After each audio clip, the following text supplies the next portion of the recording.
From KBIA and the Reynolds Journalism Institute, on air and online, this is Intersection. Hello and welcome to Intersection, where people and ideas meet online and on KBIA. I'm Ryan Famuliner. Yesterday, MU football player Michael Sam publicly came out as gay in interviews with several media outlets. There's been, of course, a lot of reaction to the news, with many praising the defensive lineman's decision and others questioning whether it'll affect his prospects of being drafted into the NFL. Sam would be the first openly gay player in the NFL if he is drafted. Before his announcement, he was projected to be taken in the third or fourth round.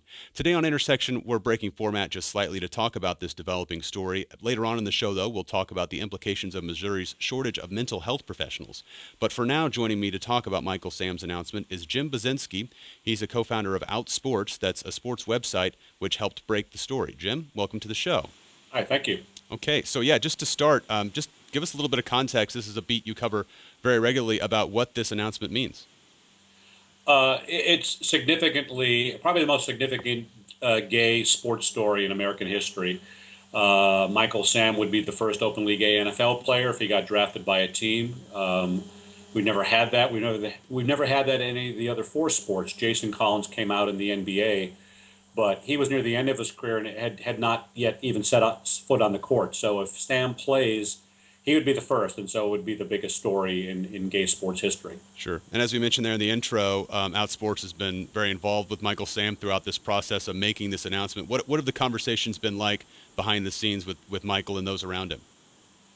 Well, this all got accelerated. Michael wanted to come out probably right before the draft in May, but the feeling was that it had to come out sooner than that so he can get ready for the combine and then his pro day at Missouri. He wanted to make it a non-distraction and sort of give people 3 months so they can kind of process it. And then there was some other media pressures that the story was going to be broken by some others. So it ran last night on the New York Times, ESPN, and Outsports. Yeah, and it's been widely reported that it was a relatively open secret, locally anyway, and it was something that had gotten around a little bit where word was spreading to these news agencies, right? So it was kind of just getting ahead of it, from what I understand. Yes. Yeah, and so.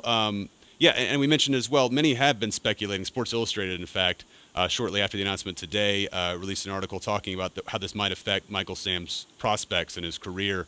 What have you been hearing about that, and what are your thoughts on that, I guess? Well, so far all we've seen are anonymous quotes by these people afraid to use their name, claiming it'll be a distraction, it'll hurt his draft stock. Nobody knows. There's a lot of pre-draft posturing that goes on every year among all sorts of prospects.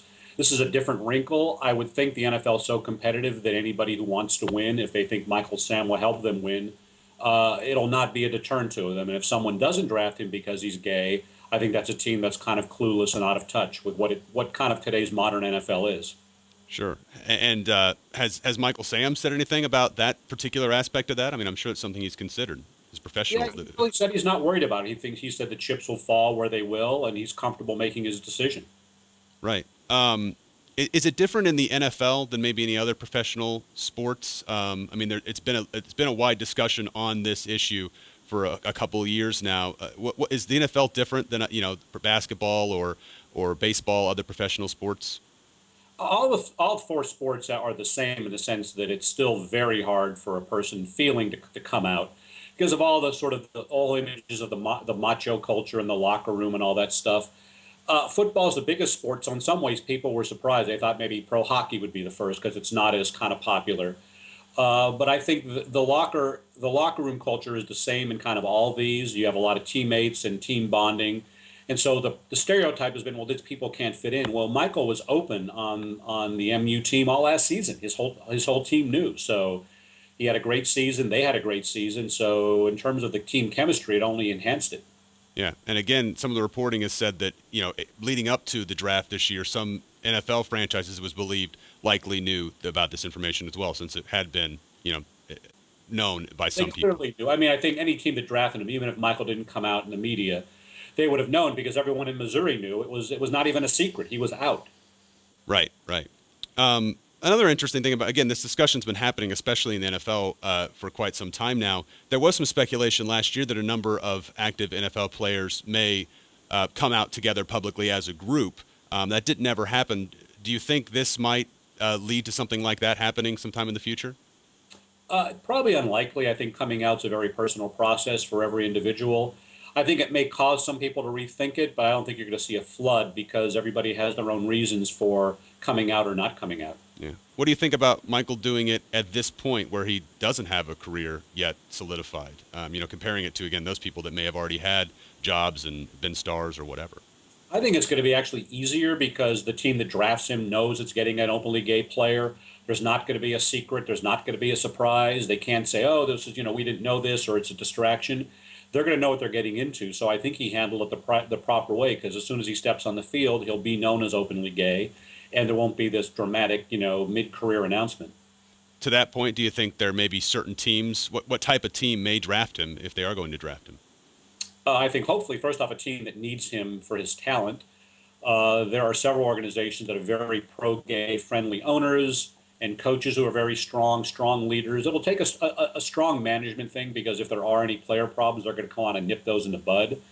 And you're going to want a team that kind of has leadership that says, listen, we're all about winning. We don't care about this other stuff. Sure. It had been reported by Outsports that there was a party over the weekend with some athletes who had come out after they had retired and also some supporters from the NFL currently or most very recently. I understand you were at that party as well. What was that like, meeting with Michael and in that setting?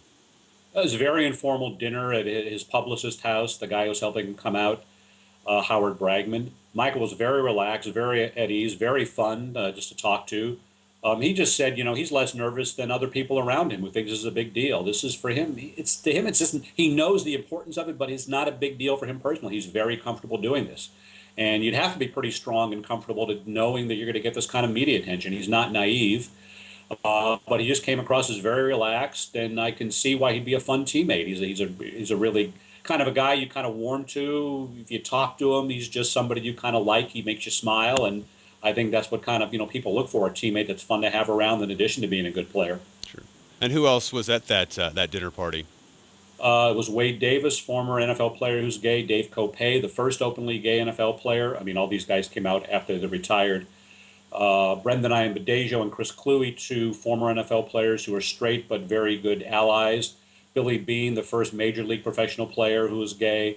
And it was kind of a sign to say, hey, listen, these are brothers in sports, and they were there to show support and let him know that he's not alone as he starts this journey. Sure.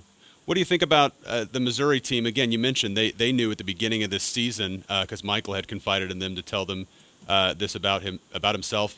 What do you think about the fact that he was able to make it through this season, again, with all the speculation about what this might mean for an NFL team?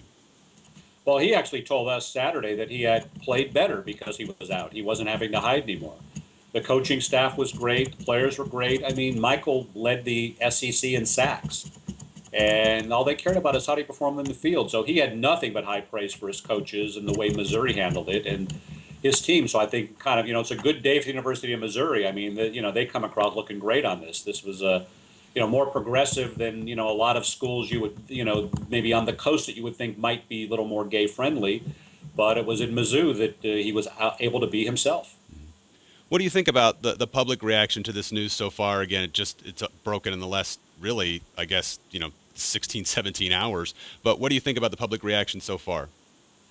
It's been pretty much overwhelming. The anonymous quotes have been anonymous quotes from general managers worrying about how he'll place. But the public reaction, at least from the gay community, is overwhelming support. And, the players' reaction hasn't been that much yet. But it's been, listen, if he can play, he can play. And I think that's the bottom line, that we want Michael to be judged about how he does on the field, not like when he does, who he sleeps with off it.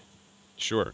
What do you think, though, I guess, about when the smoke clears, right, after this initial news comes out? And, it's obviously probably be a story for the coming weeks as well.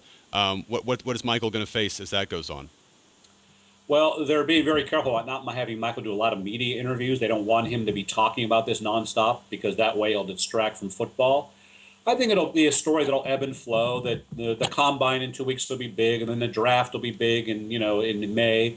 And then if he's in training camp, it'll be a big story for a bit. But I think once he starts playing, people are going to get kind of tired of it because there'll be nothing new to report. I mean, unless there's some incident, he's just going to be another guy on a football team. He happens to be gay. We've written about it. We've talked about it. And now we move on to the next story. Okay. All right, Jim, thank you very much. Thanks for all the time we're going to have with you today. But thank you very much for joining us. Well, thank you. All right. I've been speaking to Jim Buzinski. He's a co-founder of Outsports, a sports website that helped break the story as MU football player Michael Sam, who just finished his last season with the Mizzou Tigers, publicly came out as gay yesterday. Sam's been projected to be drafted into the NFL this year.